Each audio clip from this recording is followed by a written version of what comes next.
Hello friends, IGNOU ഫോക്കസിലേക്ക് എല്ലാവർക്കും സ്വാഗതം. ഡിസംബറിലെ exam വന്നുകൊണ്ടിരിക്കുന്നത് നമ്മുടെ എല്ലാ ഫ്രണ്ട്സിനും അറിഞ്ഞു കാണുമല്ലോ. അതിൽ ആ റിസൾട്ടിൽ കുറേ പേർക്ക് പ്രതീക്ഷ മാർക്ക് കിട്ടിക്കാണില്ല, കുറേ പേര് പാസ്സാവെന്ന് വിചാരിച്ചവർ ഫെയിലായിപ്പോയി. അങ്ങനെയൊക്കെ ഉണ്ട്. പാസ്സായവർക്ക് സന്തോഷമാണ്, കൺഗ്രാജുലേഷൻസ്.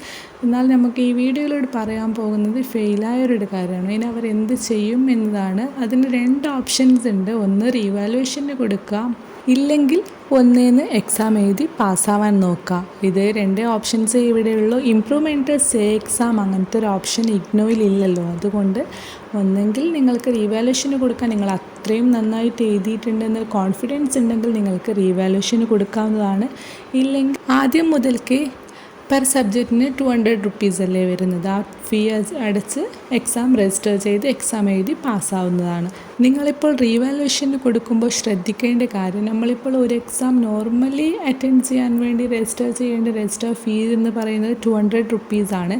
പക്ഷേ അത് റീവാലുവേഷനിലേക്ക് മാറുമ്പോൾ ഒരു സബ്ജക്റ്റിന് 750, 750 ആണ് വരുന്നത്. റീവാലുവേഷന് കൊടുത്തതിന് ശേഷം നിങ്ങളുടെ മാർക്ക് മുമ്പത്തേത് അത് സെയിം മാർക്കാണ് അല്ലെങ്കിൽ അതിനേക്കാൾ കുറവാണെങ്കിൽ നിങ്ങൾക്ക് ആ ക്യാഷ് റിട്ടേൺ കിട്ടില്ല.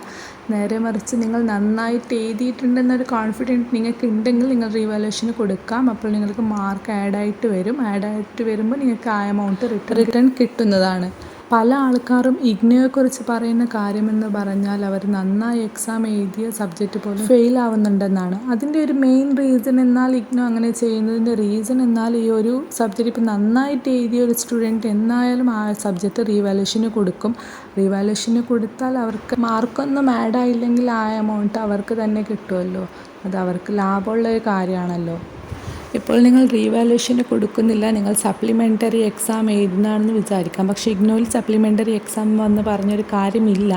അതുകൊണ്ട് തന്നെ നിങ്ങൾ നോർമലായി ഇപ്പോൾ നിങ്ങൾ ജൂൺ സെക്ഷനിലെ എക്സാമിലാണ് നിങ്ങൾ ഫെയിലായെന്ന് വിചാരിക്കാം. അപ്പോൾ അടുത്ത് വരുന്ന ഡിസംബർ എക്സാം നിങ്ങൾക്ക് അറ്റൻഡ് ചെയ്യാം. നിങ്ങൾക്ക് ഫീ പേ ചെയ്തിട്ട് നിങ്ങൾക്ക് നെക്സ്റ്റ് ഡിസംബറിൽ എക്സാം എഴുതാവുന്നതാണ്. ഇഗ്നോയിൽ ഒരു വർഷത്തിൽ 2 പ്രാവശ്യമാണ് എക്സാം നടക്കുക. ഒന്ന് ജൂൺ സെക്ഷൻ, പിന്നൊന്ന് ഡിസംബർ സെക്ഷൻ. അപ്പോൾ നിങ്ങൾ ജൂൺ സെക്ഷനിലാണ് ഫെയിൽ ആയതെങ്കിൽ നെക്സ്റ്റ് ഡിസംബർ സെക്ഷനിൽ എക്സാം എഴുതാവുന്നതാണ്. നിങ്ങൾ നന്നായി എക്സാം എഴുതിയിട്ടില്ല എന്നൊരു ഉറപ്പുണ്ടെങ്കിൽ നിങ്ങൾ റീവാലുവേഷന് കൊടുക്കാതിരിക്കുന്നതാണ് നല്ലത്. നെക്സ്റ്റ് 200 റുപ്പീസ് പേ ചെയ്തിട്ട് നോർമലി എക്സാം എഴുതിയാൽ പോരെ. നന്നായി പഠിച്ചിട്ട് നോർമലി നെക്സ്റ്റ് ടേമിൽ എക്സാം എഴുതുന്നതാണ് നല്ലത്. ഈ 2 ഓപ്ഷൻസിൽ നിങ്ങൾക്ക് ഇഷ്ടമുള്ള ഓപ്ഷൻ സെലക്ട് ചെയ്യാവുന്നതാണ്. റീവാലുവേഷന് കൊടുക്കുന്നെങ്കിൽ റീവാലുവേഷന് കൊടുക്കാം, അല്ലെങ്കിൽ എക്സാം എഴുതുകയാണെങ്കിൽ എക്സാം എഴുതാം. ഇപ്പോൾ റീവാലുവേഷന് കൊടുക്കുന്ന കേസ് ആണെങ്കിൽ നിങ്ങളുടെ റിസൾട്ട് വന്ന് 40 ഡേയ്സിൻ്റെ ഉള്ളിൽ തന്നെ നിങ്ങൾ റീവാലുവേഷന് വേണ്ടി അപ്ലൈ ചെയ്തിരിക്കണം. റീവാലുവേഷന് കൂടെ അപ്ലൈ ചെയ്യുന്നതിന് കൂടെ നമുക്ക് എക്സാമിൻ്റെ ആൻസർ ഷീറ്റ് കോപ്പിയും കൂടി അപ്ലൈ ചെയ്യാവുന്നതാണ്. ആൻസർ ഷീറ്റിൻ്റെ കോപ്പിക്ക് എക്സ്ട്രാ 100 റുപ്പീസ് പേ ചെയ്തിട്ട് നമുക്ക് ആൻസർ ഷീറ്റ് കോപ്പിക്ക് അപ്ലൈ ചെയ്യാം. നിങ്ങൾക്ക് റീവാലുവേഷന് കൊടുക്കണ്ട, നിങ്ങൾക്ക് ആൻസർ ഷീറ്റിൻ്റെ കോപ്പി മാത്രം മതിയെങ്കിൽ 100 റുപ്പീസ് പേ ചെയ്തിട്ട് അപ്ലൈ ചെയ്താൽ മതി. ഇതും 40 ഡേയ്സിൻ്റെ ഉള്ളിൽ തന്നെ ആകണം.